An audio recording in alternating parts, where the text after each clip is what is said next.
जय हिंद दोस्तों। मैं मैथ ब्लास्ट पर आकाश तिवारी आप सभी भाई बहनों का बहुत बहुत स्वागत करता हूं। तो जैसा कि आप लोग देख रहे हो, स्टैटिक जीके का रोजाना मैं आपको सेट दे रहा हूं। 20 सेट के साथ साथ आपको साइंस के भी इम्पोर्टेंट प्रश्न दे रहा हूं, तो आप लोग उसको भी बहुत देखें और देखने के साथ साथ उसको इम्पोर्टेंट प्रश्न नोट भी करें, क्योंकि इसमें आपका प्रश्न जो है वो इम्पोर्टेंट भी काफ़ी है। तो आप लोग इसे ज़रूर से ज़रूर देखें। तो ज़्यादा बात ना करते हुए मैं अपना टॉपिक स्टार्ट करता हूँ और ये सेट आप लोग देखें। तो आपका पहला देखो क्वेश्चन क्या है। कह रहा है कि और निम्न युग्मों में सुमेलित नहीं है। एक तरफ दिए है चलचित्र और उनके दिए हैं निर्देशक। अवतार के निर्देशक कह रहा है जेम्स कैमरून है, बिल्कुल सही। हैरी पॉटर रॉबर्ट डाउनी, बिल्कुल गलत। तो हैरी पॉटर के जो निर्देशक हैं वो कौन है? डेविड एट्स हैं, डेविड एट्स। तो इसे याद रखना, इसके जो निर्देशक हैं हैरी पॉटर के, तो वो हैं डेविड एट्स। डेविड एट्स हैं। तो ये आप लोग याद रखना। और हैरी पॉटर क्या है? हैरी पॉटर एक उपन्यास है, तो इसका ऑप्शन जो हो जाएगा वो बी हो जाएगा। जुरासिक पार्क स्टीवन स्पीलबर्ग हैं। द हार्ट लॉकर कैथरीन बिगेलो हैं। अगला प्रश्न देखो, कह रहा है कि भारतीय नाभिकीय विद्युत निगम लिमिटेड भावनी का मुख्यालय कहाँ है? तो चेन्नई में है। और विश्व उपभोक्ता अधिकार दिवस मनाया जाता है 15 मार्च को। कब मनाया जाता है? 15 मार्च को। देखो, एक दिवस मैं रोजाना आप लोगों को हर सेट में दे रहा हूँ, तो इम्पॉर्टेंट है, दिवस जरूर याद कर लेना। भारतीय रिजर्व बैंक के पहले गवर्नर कौन थे? तो सर ऑसबॉर्न स्मिथ थे। Sir Osborne Smith. इसका मतलब ऑप्शन जो होगा वो ए बिल्कुल सही है। अगला प्रश्न देखो, कह रहा है कि डॉट डॉट भारत के मार्शल आर्ट का एक खेल नहीं है। तो ऑप्शन इसका डी हो जाएगा, jail house rock, jail house rock, jail house rock. अगला प्रश्न है, निम्नलिखित में से कौन सा एक युग्म सुमेलित नहीं है? तो येलो बुक फ्रांस सरकार का आधिकारिक दस्तावेज है। व्हाइट पेपर किसी विशेष मुद्दे को आम लोगों के लिए खुलासा करने वाला भारतीय दस्तावेज है। रेड बुक किसी देश द्वारा प्रतिबंधित पुस्तक। और ऑप्शन डी जो दिए है उपरोक्त में से कोई नहीं। तो आप लोग इसका ऑप्शन डी हो जाएगा, उपरोक्त में से कोई नहीं। येलो बुक है, जो आपको याद रखना है कि जो येलो बुक है वो फ्रांस सरकार का आधिकारिक दस्तावेज है। और जो व्हाइट पेपर या श्वेत पत्र है वो किसी विशेष मुद्दे पर आम लोगों के लिए खुलासा करने वाला भारतीय दस्तावेज है। और रेड बुक किसी देश द्वारा प्रतिबंधित पुस्तक है। व्हाइट बुक पुर्तगाल, चीन व जर्मनी का सरकारी प्रकाशन है। तो इसको भी याद रखना, व्हाइट बुक एक। ठीक, तो यहाँ पर आगे चलते हैं। कह रहा मोसाद किस देश की गुप्तचर संस्था है? तो ये मैं पिछली वीडियो में भी ऐसा प्रश्न आपको कराया था, तो इस बार देखो प्रश्न भी आ गया। तो मोसाद किस देश की गुप्तचर संस्था है? तो याद रखना इजराइल। किस देश की है? इजराइल। आगे देखो, कह रहा कि फेमा, FEMA का पूर्ण रूप है? तो फॉरेन एक्सचेंज मैनेजमेंट एक्ट। तो ऑप्शन सी हो जाएगा, फॉरेन एक्सचेंज मैनेजमेंट एक्ट। अगला है सूची फर्स्ट व्यक्ति का मिलान सूची द्वितीय उनकी गतिविधि का क्षेत्र के साथ कीजिए और सही विकल्प चुनिए। तो इसमें देखना है आपको, 9वां नंबर प्रश्न आपको दिए है। तो आप कह रहा कि यामिनी कृष्णमूर्ति, चित्रकारी वसीम जाफर, राजनीति राजा रवि वर्मा, भारतनाट्यम राहुल गांधी, क्रिकेट। अब देखो, एक चीज़ हमको यहाँ पर आया कि राहुल गांधी, तो राहुल गांधी जो है वो राजनीति से हैं। इसका मतलब चौथे का मुझे देखो बी मिल गया। अब एक चीज़ देखा हमने कि चौथे का बी मिला, तो ऑप्शन में एक मैं देखूं कि इसमें का कौन सा सही हो सकता है। तो अगर एक से ही मेरा सही हो रहा है तो आपको ज़्यादा पढ़ने की ज़रूरत नहीं। आपको अगर नहीं भी आता है तो आपका आंसर सही हो जाएगा। तो आपने देखा कि यहाँ पर 4 का जो बी है वो सिर्फ ए ऑप्शन में दिए है और 4 का किसी भी ऑप्शन में नहीं दिए है। तो इसका मतलब ए आपका बिल्कुल सही हो जाएगा। तो राहुल गांधी क्या हो जाएंगे? राजनीति हो जाएंगे। और यहाँ पर देखो वसीम जाफर, वसीम जाफर अब देखो पता चल गया क्रिकेट से है, तो क्रिकेट से हो जाएंगे। अब यहाँ पर राजा रवि वर्मा, तो राजा रवि वर्मा क्या है? चित्रकारी है, तो ये चित्रकारी से हो जाएगा। अब यहाँ पर देखो कह रहा कि राहुल गांधी आपका हो ही गया। अब यहाँ पर आपका यामिनी कृष्ण मूर्ति, तो यामिनी कृष्ण मूर्ति जो है वो क्या हो जाएगा? भारतनाट्यम से हो जाएगा। तो आपका ऑप्शन ए बिल्कुल सही हो जाएगा। तो अगला है सूरज ताल झील कहाँ स्थित है।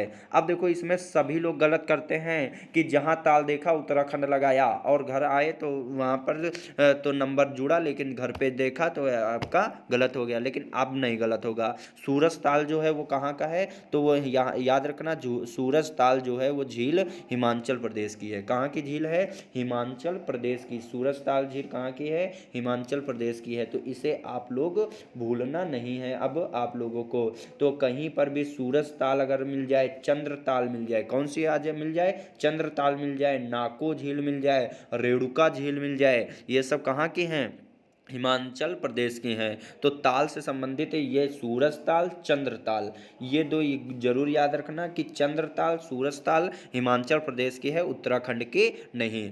ठीक, अगला देखो कह रहा निम्नलिखित में से कौन सितार के साथ संबंधित नहीं है। तो निम्नलिखित में से सितार के साथ कौन संबंधित नहीं है, तो उस्ताद अलाउद्दीन खां, ऑप्शन सी बिल्कुल सही हो जाएगा, उस्ताद अलाउद्दीन खां तो आपका हो जाएगा। अगला है निम्न में से कौन सा कथन सही है, कलपक्कम मिनी रिएक्टर कामनी को औपचारिक रूप से वर्ष 1989 में चालू किया गया।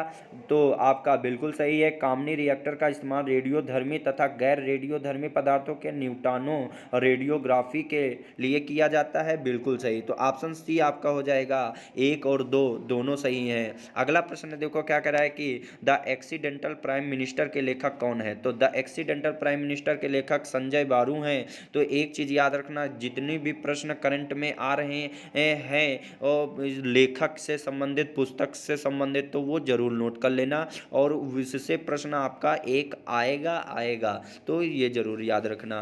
तो अगला देखो प्रश्न करा है, स्त्री शक्ति पुरस्कार के संदर्भ में निम्नलिखित में से किसके लिए देवी अहिल्याबाई होलकर पुरस्कार दिया जाता है।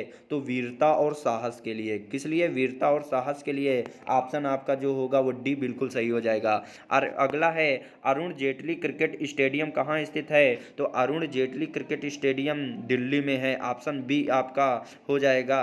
तो ऑप्शन बी बिल्कुल सही हो जाएगा, तो इसका ऑप्शन बी दिल्ली हो जाएगा। अगला प्रश्न देखो क्या कह रहा है, अगला प्रश्न है कह रहा कि मांझ किस राज्य का लोक नृत्य है। तो मांझ किस राज्य का लोक नृत्य है, इसे आप लोगों को बताना है। मांझ मध्य प्रदेश का लोक नृत्य है। विख्यात बोरोबुदुर बुद्ध मंदिर कहाँ स्थित है।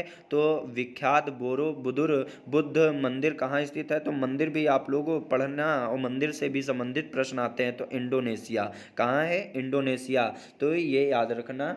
अगला है, अगला प्रश्न देखो कह रहा है कि फ्री स्टाइल शब्द किस खेल से जुड़ा हुआ है। तो फ्री स्टाइल शब्द किस खेल से जुड़ा हुआ है। तो तैराकी, ऑप्शन डी बिल्कुल सही हो जाएगा, तैराकी। अगला देखते हैं, कह रहा है निम्नलिखित देशों में किसके पास दुनिया का सबसे बड़ा यूरेनियम भंडार है। तो कनाडा, कौन सा होगा, कनाडा। अगला प्रश्न देखो कह रहा है कंप्यूटर चिप का दूसरा नाम। तो कंप्यूटर चिप का दूसरा नाम जो है वो माइक्रोचिप है। कौन सा है, माइक्रोचिप। कंप्यूटर चिप का दूसरा नाम माइक्रोचिप है। तो ये आपके 20 प्रश्न स्टैटिक जीके के हो गए। अब आगे आते हैं आपके साइंस के इंपॉर्टेंट प्रश्न देखते हैं। तो कह रहा है कि न्यूक्लिक अम्ल किसमें होता है। तो न्यूक्लिक अम्ल किसमें होता है। तो आप देखो न्यूक्लिक अम्ल केंद्रक एवं कोशिका द्रव्य में पाया जाता है। राइबोसोम, पादप कोशिका एवं जंतु कोशिका में पाया जाता है। अगला प्रश्न कह रहा है आरएनए का मुख्य कार्य। तो आरएनए का मुख्य कार्य प्रोटीन का संश्लेषण, आरएनए का मुख्य कार्य है प्रोटीन का संश्लेषण। याद रखना है आपको कि प्रोटीन का संश्लेषण आरएनए का मुख्य कार्य है। आरएनए मुख्य रूप से साइटोप्लाज्म में पाया जाता है। आरएनए में राइबोज शर्करा होता है। डीएनए प्रोटीन निर्माण के लिए आदेश देता है, डीएनए प्रोटीन निर्माण के लिए आदेश देता है। तो आपके एक प्रश्न से कई प्रश्न आपको मैं इसमें बता रहा हूं, तो इसको नोट जरूर कर लेना। और नहीं नोट कर रहे हो तो एक बार इसको देखना वीडियो और आपको ऐसे ही तैयार हो जाएगा। तो अगला प्रश्न है कि निम्नलिखित में से वे एकमात्र पादप कोशिकाएं कौन सी हैं जो बिना न्यूक्लाइड हैं। तो वाहिनी कोशिकाएं एकमात्र पादप कोशिकाएं हैं जो बिना न्यूक्लाइड होती हैं। तो अगला देखो इसी में प्रश्न बन सकता है कि जड़ के पतला धागे जैसा निकला होता है जिसे मूल रोम कहते हैं। फिर अगला प्रश्न है संरचनाओं के कौन से युग्म प्रायः पादप और जंतु दोनों कोशिकाओं में पाए जाते हैं। तो याद रखना है कि अंतराद्रवी जालिका और कोशिका कला। तो अंतराद्रवी जालिका और कोशिका कला पादप और जंतु दोनों कोशिकाओं में पाया जाता है। और वेरी इंपॉर्टेंट जो अगला इसी से प्रश्न बनता है, कोशिका भित्त तथा क्लोरोप्लास्ट सिर्फ पादप कोशिका में पाया जाता है। कोशिका भित्त तथा क्लोरोप्लास्ट सिर्फ कोशिका में पाया जाता है। अगला प्रश्न देखो कह रहा है कि पादप कोशिका में जंतु कोशिका में भिन्नता के लिए निम्नलिखित में से एक लक्षण प्रमुख है। तो आपको याद रखना है, पादप कोशिका में एवं जंतु कोशिका में भिन्नता का एक मुख्य लक्षण सभी पादप कोशिकाओं की कोशाभित्त सेलुलोज की बनी होती हैं। तो ये मोस्ट इंपॉर्टेंट है, काहे की बनी होती है? सेलुलोज की बनी होती हैं। तो अगला इसी में एक इंपॉर्टेंट ये प्रश्न बन जाता है कि प्लाज्मा झिल्ली जंतु तथा वनस्पति कोशिकाओं दोनों में पाई जाती हैं। प्लाज्मा झिल्ली जंतु तथा वनस्पति कोशिकाओं या कोशिकाओं दोनों में पाई जाती हैं, ये याद रखना। अगला प्रश्न देखो क्या कह रहा है कि प्याज को छीलने या काटने पर आंखों में प्रभुत्व मात्र के कारण होता है। तो आप लोगों ने देखा होगा जब हम प्याज काटते हैं तो हमारे आंखों से आंसू निकलने लगते हैं, तो ऐसा क्यों?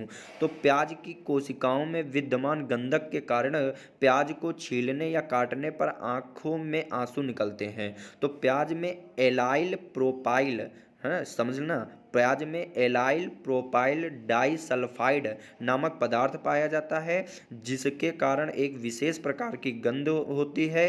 प्याज में SO2 गैस होता है, सल्फर डाइऑक्साइड, जो जल में घुलकर H2SO4 बनाता है। प्याज काटने पर जब यह आंख में पड़ता है तब आंख से आंसू निकलते हैं। तो ये प्रश्न आपका दैनिक जीवन में भी आ रहता है, तो इसे जरूर याद रखना। अगला प्रश्न देखो कह रहा है कि जंतु कोशिका में निम्नलिखित में से क्या अनुपस्थित होता है? तो एक कोशिका में सेलुलोज की कोशिका भित्त अनुपस्थित होता है। अगला है गाल्जी काय उत्पन्न होता है। तो गाल्जी काय उत्पन्न हुए हैं, तो याद रखना गाल्जी काय अंतःद्रवी जालिका से उत्पन्न होता है। तो ये आपको याद रखना है। तो और इसी में एक और याद रखो कि गाल्जी बॉडी से जंतु कोशिका में लाइसोसोम का निर्माण होता है। कोशिका भित्त पादप कोशिका में पाया जाता है, जो सेलुलोज का बना होता है। तो दोस्तों, आपको अगर वीडियो अच्छा लगता हो तो इसे लाइक जरूर करें, कमेंट करें। अगर आपने सब्सक्राइब नहीं किया है तो इसे सब्सक्राइब जरूर करें, क्योंकि आपका वीडियो ये बनाने में, क्वेश्चन छांटने में बहुत समय लगता है। जो प्रश्न पूछे गए हैं मैं वही प्रश्न आपको दे रहा हूँ, तो आप लोग इसे जरूर से जरूर देखें। तो अगला प्रश्न देखो कह रहा है जैव कोशिका का कौन सा भाग पावर हाउस कहलाता है? मोस्ट इंपॉर्टेंट है, यूपीएसआई में भी ये इस बार प्रश्न पूछा गया था ये वाला, तो इसे जरूर पढ़ना। तो जैव कोशिका का कौन सा भाग पावर हाउस कहलाता है? तो माइटोकॉन्ड्रिया। तो माइटोकॉन्ड्रिया बिल्कुल सही हो जाएगा आपका। तो माइटोकॉन्ड्रिया को पावर हाउस ऑफ सेल कहा जाता है। फिर अगला प्रश्न देखो कह रहा है कि माइटोकॉन्ड्रिया का मुख्य कार्य है कोशिका में। तो माइटोकॉन्ड्रिया का मुख्य कार्य क्या है रेस्पिरेशन है, रेस्पिरेशन है। तो रेस्पिरेशन है। तो अगला प्रश्न है खाद्य पदार्थों में अधिक मात्रा में नमक और चीनी डालकर उन्हें लंबे समय तक परिरक्षित किया जा सकता है, ऐसा इसलिए क्यों? अधिक नमक और चीनी। तो इसमें आपका ऑप्शन जो हो जाएगा वो ए बिल्कुल सही हो जाएगा। तो यहाँ पर देखो सूक्ष्मजीवी कोशिकाओं का द्रव संकुचन के कारण खाद्य पदार्थों में अधिक मात्रा में नमक और चीनी डालकर उन्हें लंबे समय तक परिरक्षित किया जा सकता है। अगला प्रश्न देखो कह रहा है कि निम्नलिखित में कौन सी संरचना प्रोकैरियोटिक कोशिका में नहीं पाई जाती है? तो प्रोकैरियोटिक और यूकैरियोटिक, इससे संबंधित एक प्रश्न जरूर आता है, इसको जरूर से पढ़ना। ये आप लोगों के रेलवे के लिए मोस्ट इंपॉर्टेंट प्रश्न है। तो निम्नलिखित में से कौन सी संरचना प्रोकैरियोटिक कोशिका में नहीं पाई जाती है? तो केंद्रक झिल्ली। तो ऑप्शन सी इसका देखो केंद्रक झिल्ली। तो केंद्रक झिल्ली में प्रोकैरियोटिक कोशिका में नहीं पाया जाता है। प्रोकैरियोटिक कोशिका में 70 इस प्रकार के राइबोसोम पाए जाते हैं और यूकैरियोटिक कोशिका में 80 इस प्रकार के राइबोसोम पाए जाते हैं। यूकैरियोटिक कोशिका में केंद्रक, कला केंद्रक तथा पूर्ण विकसित कोशिकांग पाए जाते हैं। अगला है राइबोसोम केंद्र है। तो राइबोसोम केंद्र है तो याद रखना है प्रोटीन संश्लेषण के। तो राइबोसोम प्रोटीन संश्लेषण का केंद्र होता है। राइबोसोम का मुख्य कार्य अमीनो अम्ल के द्वारा प्रोटीन संश्लेषण में सहायता करता है। कोशिका के बारे में निम्नलिखित में से कौन सा एक कथन सही नहीं है, तो इसको आप लोगों को बताना है। तो इसका जो आपका जवाब होगा वो बिल्कुल सही है, आपका बी है, कुछ कोशिकाओं के बदलते आकार होते हैं। अगला प्रश्न देखो, कह रहा है कि निम्नलिखित में से कौन सी संरचना प्रोकैरियोटिक कोशिका में नहीं पाई जाती है। तो ये आपका पीछे ये प्रश्न हो चुका है। तो आपका देखो, कह रहा है कि निम्नलिखित में से कौन सी संरचना प्रोकैरियोटिक कोशिका में नहीं पाई जाती है, तो आप लोग जानते हो केंद्रक झिल्ली। केंद्रक झिल्ली माइटोकॉन्ड्रिया का मुख्य कार्य है कोशिका में काय का होता है, आप पीछे पढ़ चुके हो, रेस्पिरेशन का। अगला है वनस्पति कोशिका तथा प्राणी कोशिका का अंतर किसकी उपस्थिति से स्पष्ट होता है, तो कोशिका भित्ति के कारण प्लांट सेल एवं एनिमल सेल में अंतर पाया जाता है। कोशिका भित्ति सिर्फ पादप कोशिका में पाया जाता है। मोस्ट इंपॉर्टेंट प्रश्न है, कोशिका भित्ति सिर्फ पादप कोशिका में पाया जाता है और प्लाज्मा झिल्ली पादप कोशिका एवं जंतु कोशिका दोनों में पाया जाता है। पीछे ये प्रश्न मैं बता चुका हूँ आपको। तो वनस्पति कोशिका तथा प्राणी कोशिका का अंतर किसकी उपस्थिति से होता है, तो याद रखना कोशा भित्ति। तो अगला प्रश्न देखते हैं। अगला प्रश्न कह रहा है कि निम्नलिखित की कोशिका सूक्ष्मतम जीवित कोशिका है, तो सूक्ष्मतम जीवित कोशिका है तो माइकोप्लाज्मा की तो माइकोप्लाज्मा की कोशिका सूक्ष्मतम जीवित कोशिका है। ब्रेड मोल्ड एक प्रकार का कवक है, मोस्ट इंपॉर्टेंट है, ब्रेड मोल्ड एक प्रकार का कवक है जिसे काले रोटी मोल्ड के रूप में भी जाना जाता है। यह खाद्य पदार्थों के अपघटन करता है। यह कवक मुख्य रूप से पके हुए फल जैसे स्ट्रॉबेरी, खरबूजा और झाड़ू इत्यादि पर पाया जाता है। जीवाणु में गोल्ड डीएनए पाया जाता है, ये याद रखना। अगला अब यहीं तक आपके प्रश्न जो थे तो आपका हो गया है, तो आप लोग इसे ज़रूर से ज़रूर देखें। अगर आपने सब्सक्राइब नहीं किया है तो सभी भाई बहनों से विनम्र निवेदन है कि इस वीडियो को ज़्यादा से ज़्यादा शेयर करें, सब्सक्राइब करें और अपने दोस्तों को बताएं कि मैथ ब्लास्टर पर मैथ के साथ साथ इम्पॉर्टेंट प्रश्न भी आ गए हैं। तो अब यहीं से हम अपनी वीडियो रोकते हैं। तो जय हिंद।